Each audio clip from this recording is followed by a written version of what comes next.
খালি স্কিডে নইলে ড্রাইভারের দোষ, আর গাড়ির দোষ ইকান আর কেউ হয় না। স্কিডে নইলেও ড্রাইভারটা কইবা ড্রাইভারে মদ খাই লিছে, গাঞ্জা খাই লিছে।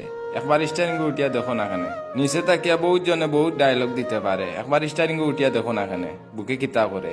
আর আমরা বাংলাদেশের ড্রাইভারে অ্যাক্সিডেন্ট করলে আগে ড্রাইভার ঢুকাইবা কয়টা দিতা, কিন্তু বাইরা দেশে অ্যাক্সিডেন্ট হইলে ড্রাইভারের শরীরে আঁথু দিতে পারতা না।